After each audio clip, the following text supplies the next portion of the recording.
found the town after a blizzard forced me off the highway. The snow came down so thick it erased the world, leaving me to trudge blindly through the drifts. My phone had died hours ago, leaving me with no choice but to follow the faint outline of a dirt road buried beneath the snow. When I saw the first building, I thought it was a mirage, a trick played by exhaustion and cold. But as I approached, it became clear. It was a town. The buildings leaned under the weight of years and snow, their wood splintered and paint flaking. Signs hung crooked above shuttered windows, their lettering barely legible through the frost. Not a single light burned. But it wasn't the darkness that unnerved me. It was the silence. No wind, no creaking wood, no distant cries of animals, just the crunch of my boots on the snow. Then I saw the first snowman. It stood on the corner of a cobblestone street, perfectly still but unnervingly lifelike. Its eyes, black buttons, stared directly at me, and its crooked smile seemed wrong, too human. I forced myself to laugh it off, chalking it up to the eerie setting. But as I moved deeper into the town, I noticed more. Every corner had one, each posed as if watching me. Some leaned slightly, others stood straight and tall, but their expressions were all the same. Too lifelike, too knowing.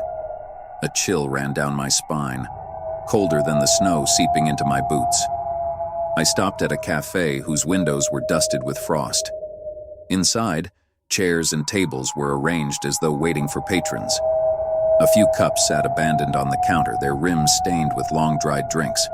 When I turned around, the snowman that had been across the street was closer. Its position had changed. It wasn't subtle either. Its head tilted, one branch arm raised as though pointing. My breath caught, clouding in the icy air. I blinked, and when I opened my eyes, another snowman was beside it, identical in form but somehow more menacing. I backed away slowly, the snow crunching underfoot, and turned down another street. The buildings here were taller, their windows gaping like empty eye sockets. Snowmen lined the road, their heads cocked at unnatural angles. My pulse quickened as I felt their button eyes following me.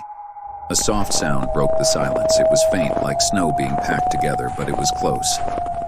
Too close. I spun around. One of the snowmen was missing. The street was empty except for tracks, small, neat footprints leading away from where it had been standing. My stomach twisted as I followed them. They disappeared around the corner, where a cluster of snowmen loomed. I stepped back instinctively, only to feel something brush against my shoulder. I turned to find a snowman inches from me. It hadn't been there before. Its smile was wider now, its branch arms raised in a gesture that could have been a greeting or a warning. The sound of snow crunching came again, and this time it didn't stop. I ran. The town seemed to shift around me as I sprinted, buildings rising like jagged teeth and streets looping back on themselves. The snowmen multiplied, crowding every space. They were no longer stationary. They leaned out of doorways, blocked alleys, and appeared in places they couldn't possibly have reached. I stumbled into the church at the edge of the town square, its steeple barely visible through the blizzard.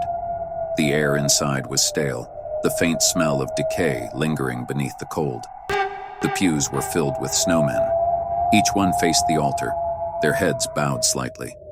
I moved carefully down the aisle, my boots echoing in the silence. At the altar stood the largest snowman yet. Its features were grotesquely detailed, with glassy eyes and a mouth filled with jagged rocks.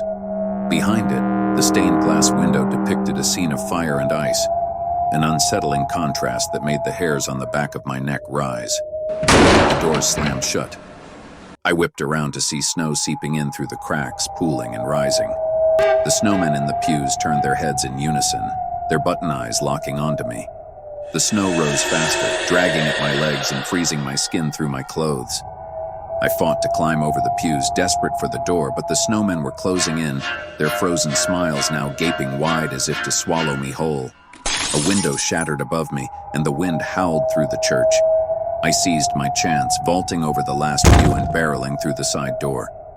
The cold air hit me like a wall, but I didn't stop. I ran through the streets, past rows of snowmen whose heads swiveled to follow my escape. The buildings grew fewer and farther between, and soon I found myself on open ground. The forest loomed ahead, dark and dense, and I plunged into it without hesitation. The snow thinned beneath the trees, and I ran until my legs burned and my breath came in ragged gasps. When I finally stopped, the town was nowhere in sight. I collapsed against a tree, my heart pounding. The forest was silent, save for the distant whisper of the wind.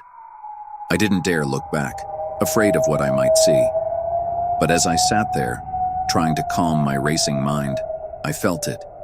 The air around me grew colder. I turned my head slowly. Standing at the edge of the forest was a snowman. Its smile was wider than before,